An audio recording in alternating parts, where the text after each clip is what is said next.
2700년이라는 역사를 지닌 고도, 로마는 죽은 자와 산 자가 사이좋게 살아가는 기묘한 도시입니다.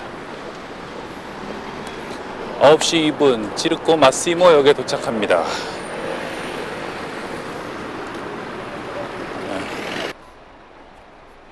로마에서 가장 먼저 찾은 곳은 아피아 구 가도입니다. 여기는 아피아 가도라고요. 로마의 유명한 길입니다. 보시면 나폴리로도 간다고 나와 있죠. 옛날에 황제들이 주로 휴양을 떠나던 길이기도 했습니다. 그러니까 이태리 남부와 로마를 이어주던 잘 닦인 길이었는데요. 그래서 여기를 따라서 카프리라든가 나폴리 이런 황제들의 별장이 있던 곳으로 황제들이 이제 떠났던 그런 길입니다. 모든 길은 로마로 통한다 할 때 바로 그 길 중에 하나입니다. 기원전 312년에 건설된 아피아 가도는 수많은 로마식 가도의 원형인 동시에 유럽의 모든 근대적 도로의 시초이기도 합니다. 이 길을 시작으로 반도 내에만 29개의 간선도로를 건설한 로마 제국은 8만 킬로미터에 달하는 간선도로와 7만 킬로미터의 지방도로를 보유했다고 합니다. 특이한 점은 이들 수많은 길 옆에 로마인들의 무덤과 묘비가 즐비했다는 것입니다. 그래서 이 아피아 가도 주변에 묘비들을 많이 쓰고 그 묘비명에도 지나가는 여행자들이 보면 좋을 그런 짓궂은 말들이 써 있었다고 그래요. 젊은이들이와 너희가 영원히 살 줄 아냐, 인생 덧없다, 이런 얘기들을 썼고, 그래서 이 길을 따라 여행했던 많은 여행자들이 지나가다 묘비 근처에서 쉬면서 그런 어떤 죽은 자들의 말을 들으며 걸었던 그런 로마인의 길입니다. 그런데 왜 그들은 하필이면 길가에 묘지를 썼던 것일까요? 가톨릭 이전의 로마인들은 죽음을 삶 뒤에 이어지는 과정으로 받아들일 만큼 아주 현실적인 사람들이었다고 합니다. 물론 내세에 대한 기대도 별반 없었다고 합니다. 아피아 가도 옆에 요새와 같은 모습을 한 체칠리아 메텔라의 묘를 보면서 이런 생각을 해봅니다. 로마인들은 이 길을 지나는 사람들이 자신을 기억해 주길 바랐던 것이 아니었을지, 그리고 이 길에서 일어나는 모든 일을 구경하고 싶었던 것은 아니었을지 말입니다.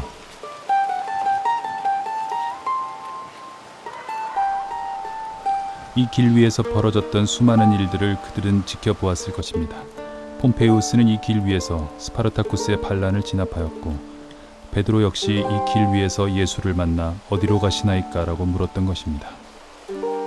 이 길은 로마의 어떤 혈관 같은 것인데요. 좋을 때는 아주 좋은 것을 공급해 주지만 나빠지면 이것으로 나쁜 것도 빨리 들어오게 되는 그런 곳입니다. 로마를 뭐라고 얘기할 것이냐, 여러 가지 상징들을 사람들이 생각합니다만 콜로세움을 많이 떠올리시고 그러시는데, 저는 사실은 이 길이야말로 로마를 로마로 만든, 로마만의 방식으로 세계를 지배했던 그런 곳이 아닌가, 그런 어떤 상징이 아닌가, 이런 생각이 들어서 아피아 가도를 한번 꼭 와봐야 되겠다 생각을 했었어요.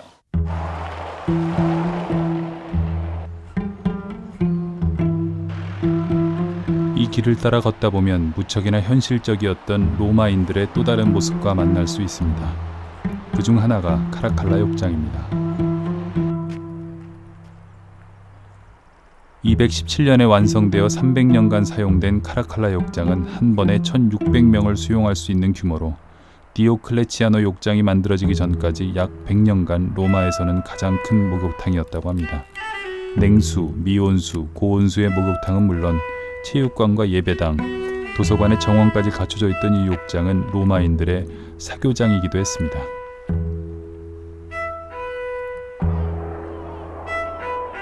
위는 타일이네요.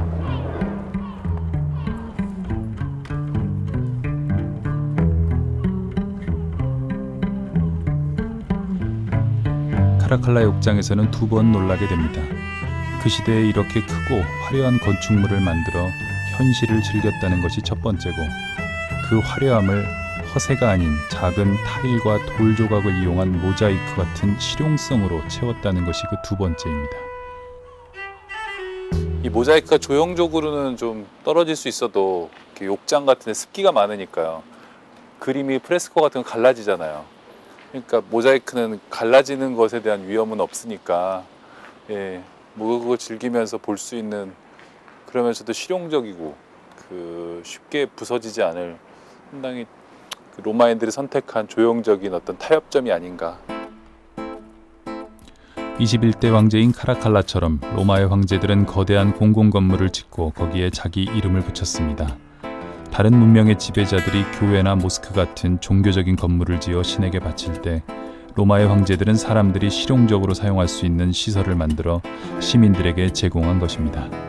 여기 목욕탕이라는 거 상당히 이 정도 규모면 크고 화려하지만 그래도 여기를 이용했던 사람들은 왕이 아니라 시민들이잖아요. 이런 걸 보면 상당히 뭐랄까 공리주의라고 그럴까요? 시민들의 작은 즐거움, 기쁨 이런 것들에 대해서 상당히 섬세하게 배려했구나 이런 것들 느껴지는 그런 건축 공간이네요.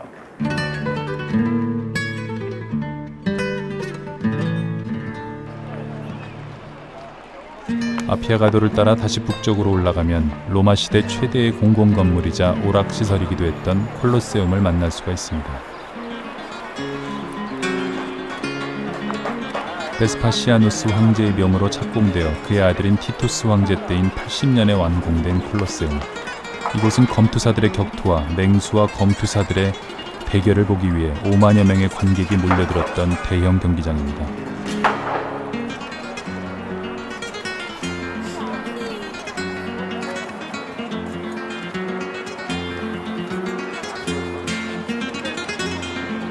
콜로세움은 로마 교황 니콜라우스 5세가 로마 시내를 재정비하고 순례객들을 위한 건축물을 만들기 위한 건축 자재로 사용한 이래 지금의 모습으로 남게 됐다고 합니다.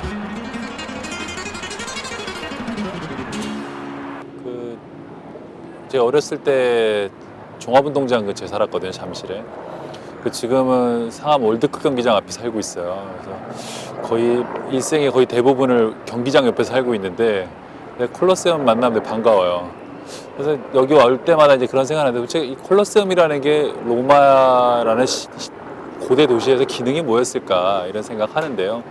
저는 그런 생각이 들어요. 저도 이제 경기장 앞에 살았지만 여기는 어쨌든 사람들이 승부를 겨루는 곳이잖아요. 격렬하게.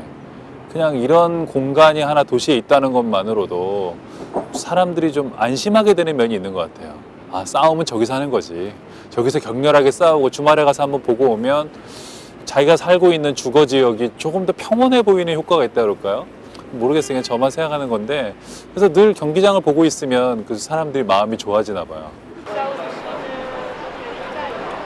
로마의 황제들이 시민들을 위해 만든 시설들은 2000년의 세월이 흐른 지금도 여전히 많은 이들에게 즐거움을 주고 있습니다.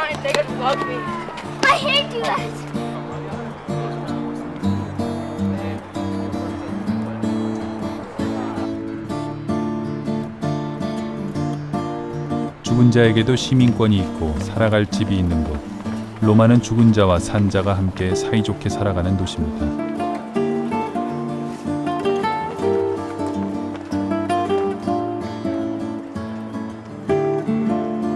로마 제국의 도심이라 할 수 있는 포로 로마노에 들어서면 이 말의 의미를 실감하게 됩니다. 고대 로마인들은 이곳 포로 로마노에 모여 법을 만들고 물건을 팔고 친구를 만나고 정변을 일으키고 정책을 보고하고 요인을 암살하고 노예를 거래했습니다. 카이사르가 암살된 원로원이 바로 여기 있었고 그의 뜻을 따라 수립된 제정의 황제들이 기거하던 황궁들 또한 여기 있었습니다.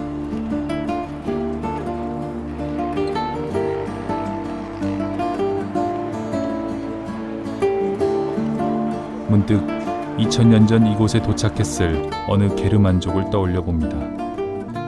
로마를 보며 그가 느꼈을 경탄과 질투, 무력감 같은 것을 말입니다.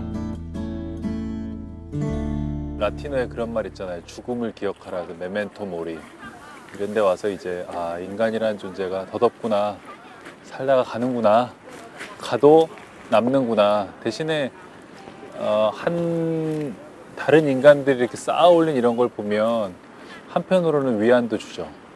인간이라는 존재 유한하지만 참 오래 남는 어떤 것을 하고 가는구나. 잘 살아야 되겠다. 뭐 이런 생각도 한편으로 하면서 그런 두 가지의 그런 극단적인 감정들을 경험할 수 있는 것 같아요. 그러니까 예를 들어서 명동이나 이런 데를 막 왔다 갔다 할 때 전혀 느낄 수 없는 감정이죠. 모든 게 다 살아있는 것 같고 모든 게 계속될 것 같지만 여기 와 보면 인간 살아는 건 유한하고 그렇지만 인간들은 그 어떤 불멸을 꿈꾸면서 뭔가를 하는구나. 그렇다면 그렇게 내 인생이 덧없는 것만은 아니지 않은가.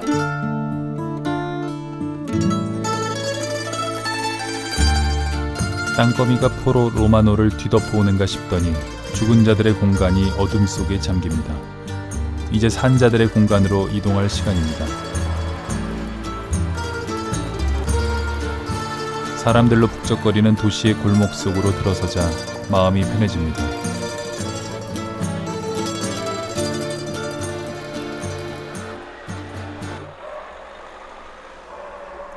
그 틈으로 익숙한 내음이 콧속을 파고듭니다. 로마의 골목에서도 군밤 장수를 만날 수 있다는 반가움, 새로운 것에 대한 동경과 익숙한 것에 대한 향수, 이런 것이 살아가는 힘이 아닐까 생각해 봅니다.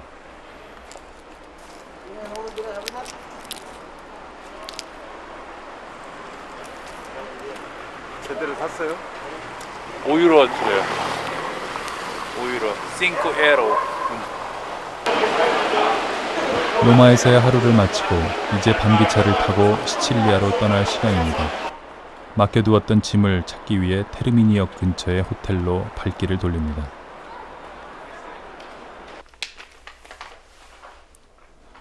몸을 누일 수 있는 공간을 보자 졸음이 쏟아집니다.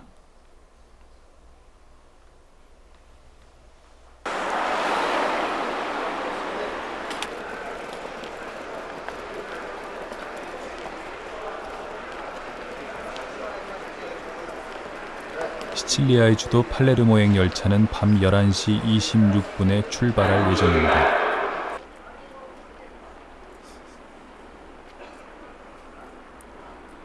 찬 밤바람을 맞으며 기차를 기다리지만 기차는 도착할 생각을 하지 않습니다. 여기는 이탈리아야, 이런 건 다반사라고 누군가가 말해주지만 전혀 위안이 되지 않습니다. 비행기를 탔더라면 1시간도 안 돼 시칠리아에 도착했을 텐데 하는 후회가 밀려올 무렵 기차가 도착합니다.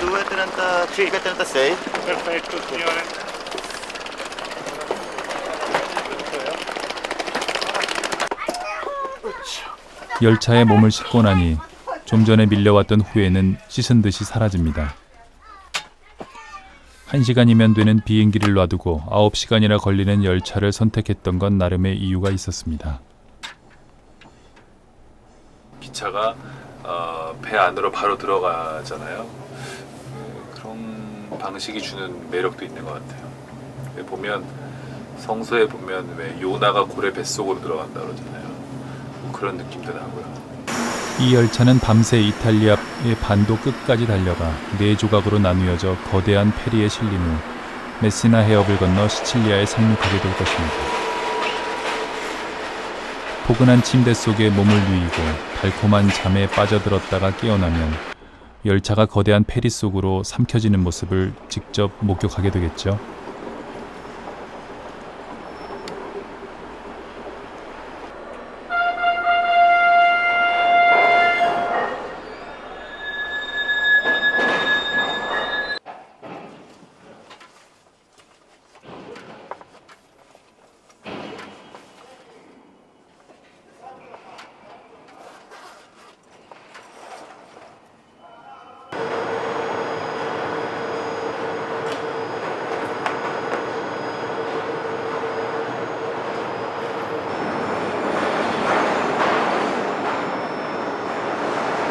고래 뱃속이네요.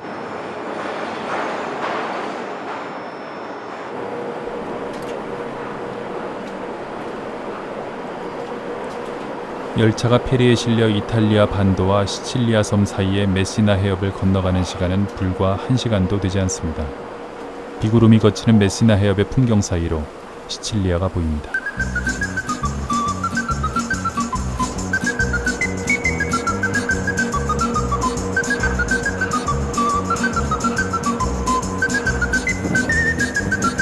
우리가 타고 있는 배도 저런 거 아니겠어요? 재밌는 게 우리가 타고 있는 배를 우리가 못 보는 거잖아요, 지금. 그 그런 밴가? 재밌습니다.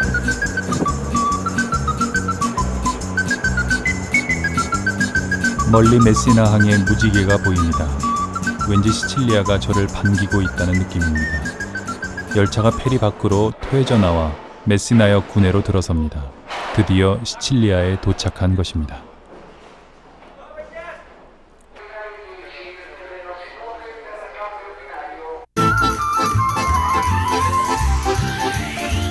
시칠리아의 관문 메시나를 떠나 처음 찾아갈 곳은 고대 그리스의 수학자 아르키메데스의 고향으로 알려진 시라쿠사입니다.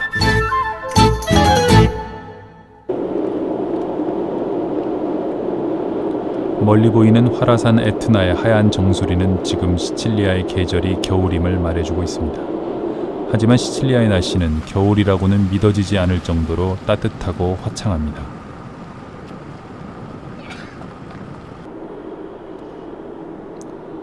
메세나에서 남쪽으로 2시간 반을 달려와 만난 시라쿠사는 과거 그리스가 건설했던 모든 도시 중에서 가장 크고 아름답기로 유명한 시칠리아의 항구 도시입니다. 그리스 시대에 건설된 시라쿠사의 구시가지는 유네스코의 세계문화유산으로 등재되어 있습니다.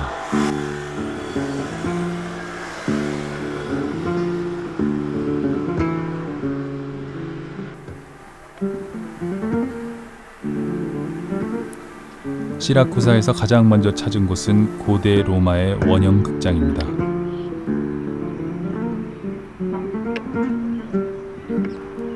(2세기경에) 세워진 이 원형 극장은 4만여 명의 관중을 수용할 수 있던 규모로 이탈리아 전역에서 3번째로 큰 곳입니다.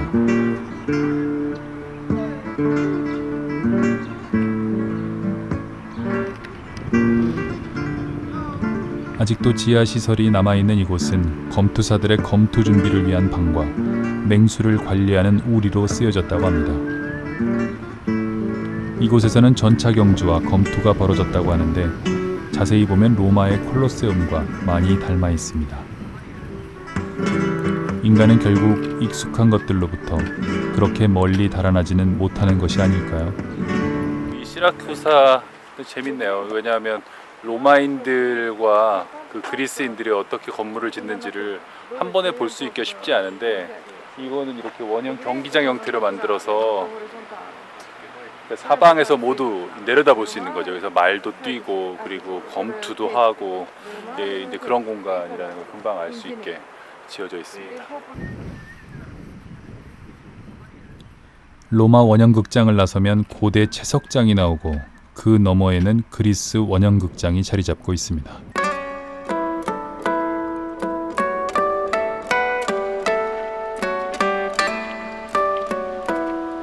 로마 원형 극장보다 무려 700여 년 전에 만들어졌다는 그리스 원형 극장은 그 구조부터가 다릅니다.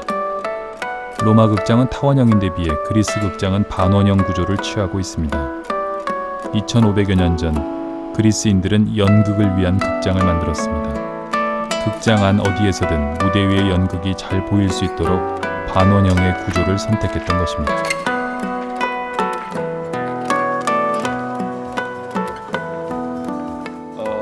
여기 이제 시라쿠사의 다른 이제 로마 시대에 건설된 그 이런 비슷한 것이 있지만 그것은 그 검투사들의 그 경기를 보기 위한 것이거든요.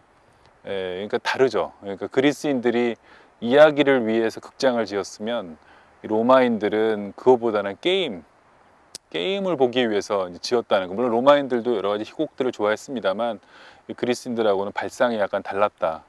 이런 걸 이제 알 수 있게 되네요. 산과 바위를 깎아서 만들었다는 이 그리스 극장의 관중석은 바다를 향하고 있습니다. 고대 그리스식 극장의 대부분은 바다나 언덕 아래를 내려다보는데 이것은 공연을 즐기면서도 적의 침입을 감시하기 위해서였다고 합니다. 산과 바위를 깎으면서까지 연극을 보고자 했던 그리스인들, 그들에게 있어 연극이란 어떤 의미였던 걸까요? 실제로는 연극을 위해서 만든 공연장이잖아요. 그래서 그 유리피데스라든가 이런 그리스 이제 희곡들이 여기서 실제로 상연이 됐다고 그러고 그런 걸 보면 여기가 이제 그리스의 식민지 또는 식민 도시였을 시절에 제일 먼저 와서 이제 이런 대형 극장을 만든 거 아닙니까? 그리고 그 당시에 그 그리스 희곡을 지금 읽어봐도 되게 재밌거든요. 그런 거 보면 이야기라는 게 제가 소설가라 그런지 모르겠지만 참 힘이 있구나.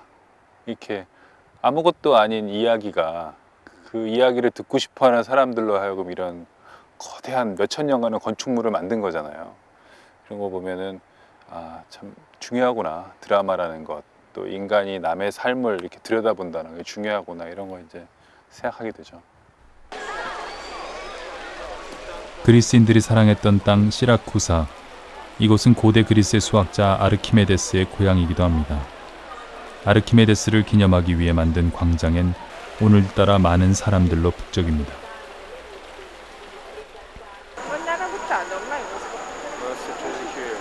광장 곳곳엔 긴 초를 파는 행상들이 즐비하고 사람들은 저마다 초를 사들고 즐거운 표정입니다. 특이한 복장의 꼬마들도 즐겁긴 마찬가지인가 봅니다. 광장의 분위기가 심상치 않다고 느낀 순간 하늘에선 폭죽이 장렬하기 시작합니다.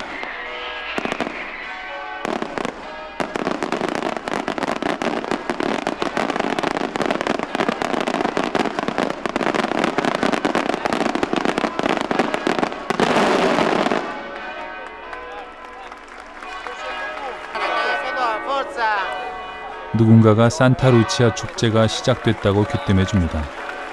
이곳 사람들은 시라쿠사 출신의 성녀이자 시라쿠사의 수호 성녀인 루치아가 순교한 날을 기리기 위해 매년 같은 날 축제를 열고 이렇게 소리 높여 외친다고 합니다.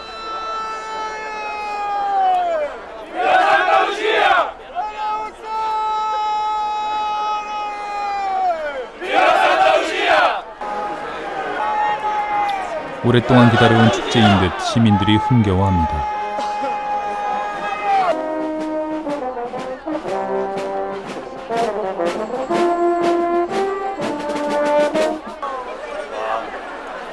엄청납니다.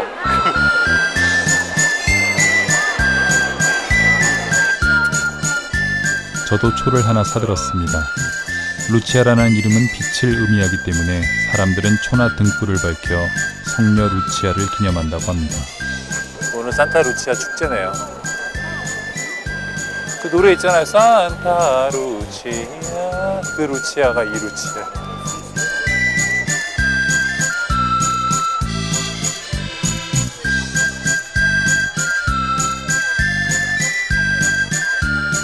꼬리에 꼬리를 무는 촛불의 행렬.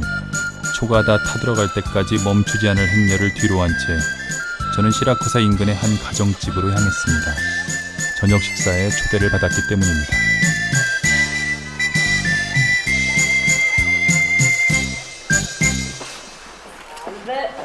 Grazie. Chiedo scusa per il ritardo. No, non preoccupate. Si può assaggiare anche un po' di vino se volete, Grazie. 거실로 안내하자마자 친절한 시칠리아 가족의 가장은 신선한 가정식 포도주를 내옵니다. 그 사이에 안주인은 한국에서 온 우리 일행을 위한 식사 준비로 분주합니다.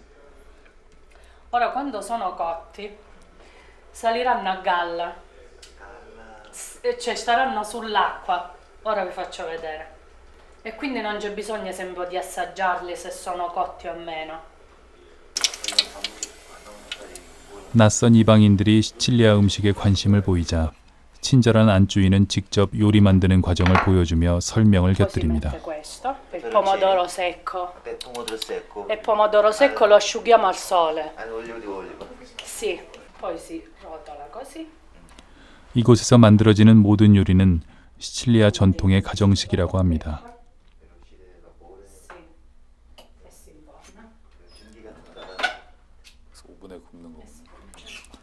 이제 남편까지 나서서 요리 설명에 가세합니다. Caccunedda, che sono pezzetti cavati, cavati in italiano perché vengono cavati con le Sì, dita. con le dita. Capito? E si Prende la fanno forma solo ed di cavati. esclusivamente a mano. 손으로 이렇게 하는 동작. E e otteneva questa. 시칠리아를 한 번도 떠나본 적이 없다는 안주인은 집안 대대로 배운 요리 비법까지 내놓습니다. Tutte queste cose e poi questo, oppure la metteva pure, io non ce l'ho perché non l'ho recuperato, devo recuperarlo. Utilizzo questo, ma non è questo. Praticamente mia nonna faceva così, metteva la pasta così in tutto il bastoncino e lo riempiva e poi faceva così. Poi viene ligata. Hai visto? Guarda, e poi la pasta usciva da sola. 시칠리아 전통 요리에 대한 안주인의 자부심도 높았지만 철공소를 운영한다는 남편도 시칠리아인으로서의 자부심이 대단했습니다. Trinacria. Conosci? 그 시칠리아의 Sicily. 그 심볼이라는 antico regno di Trinacria nel 1180. 손등에 문신한 시칠리아의 상징을 자랑스럽게 보여줍니다. Perché? Perché sono siciliano, scusa. Very Sicilian man. Sicily puro. Live in Sicily, born in tu Sicily. hai fatto qualcosa? I have in my heart. All in my heart. 손에 문신이 있든 없든 자신이 시칠리아인이라는 것에 자부심을 느끼는 사람들. 무엇이 이들에게 이러한 자부심을 심어준 것일까요? Spero che ti piacciono. Parlici in inglese che è uno. 그래서 맛있게 먹었다고 생각해요. I hope you like this. 시칠리아인들은 가족이 함께하는 저녁 식사를 아주 중요하게 생각합니다. 어른부터 아이까지 모두 거들며 함께 만든 음식을 오랫동안 나눠 먹으면서 가족의 정을 확인하는 것입니다.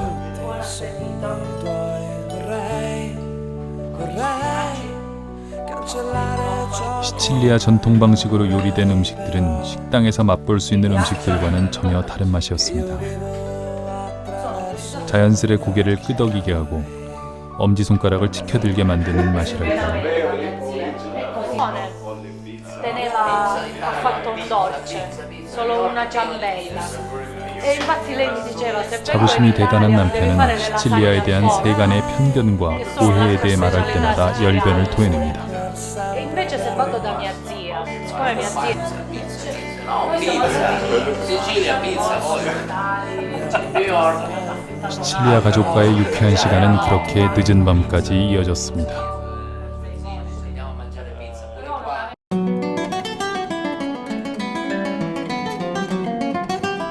다음날 아침 아름답고 정겨웠던 시라쿠사를 뒤로하고 다음 목적지인 살아있는 활화산 에트나산을 향해 발걸음을 옮깁니다.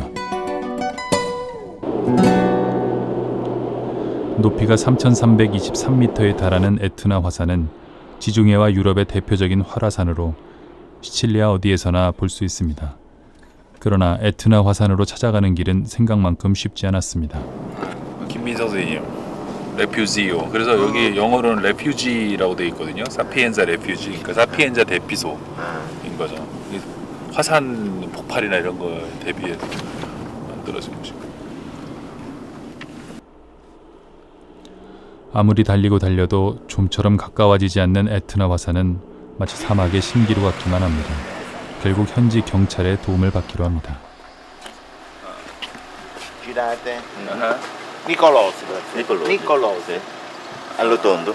Rotonda. Nicolosi. 아, 니콜로스. Poi ci trova anche Piazza del Rifugio Sapienza. Esatto, tutto all'Etna, Dove 6 c'è km la ancora. funivia. 6 da qui.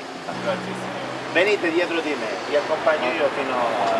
Ok. E poi sempre dritto, piccolo. Ok, Grazie. venite. 우리가 못 믿어온지 경찰관은 에트나 화산 입구 근처까지 직접 안내해 주겠다고 합니다.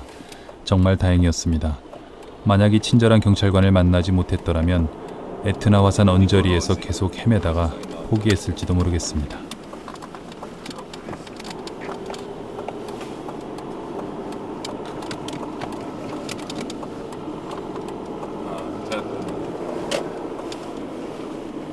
에트나.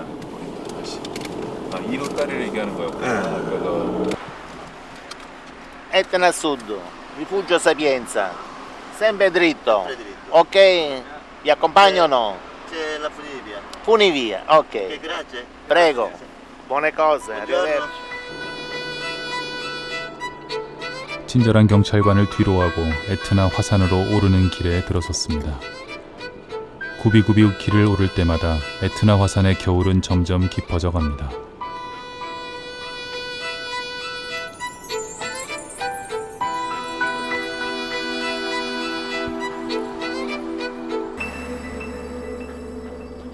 검은 화산암 위로 쌓여가는 눈은 참 묘한 느낌입니다. 되게 참 비현실적인 것 같아요. 반지의 제왕 같은 데 나오는 그런 사루만의 제국 같기도 하고, 그러니까 뜨거운 용암과 용암이 식어서 만들어진 화산암, 그리고 그 위에 내리는 차가운 눈. 그리고 일단 그리스 철학에 보면 세계가 네 원소로 돼 있다 그랬잖아요. 물, 불, 흙, 공기. 그런 게 가장 잘 나타나는 데가 화산인 것 같아요. 검은 화산암 위로 쌓여있는 눈을 보자니 초코칩 쿠키 사이로 빠져나온 흰 크림 같다는 생각이 듭니다. 그러다 문득 2002년에도 용암을 분출했었다는 기사가 떠오르면서 살짝 두려워집니다. 급커브의 빙판길이 계속되면서 차가 헛바퀴를 돌며 미끄러지는 횟수가 늘어나더니 급기야 안개까지 자욱하게 시야를 가립니다. 산 아래의 따뜻하고 평화로운 시칠리아의 모습이 비현실적으로 느껴지면서 점점 두려워집니다.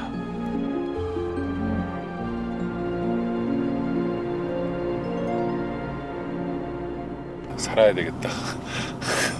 살아서 돌아가야 되겠다. 정말 무사히 이 산을 내려올 수 있는 걸까요?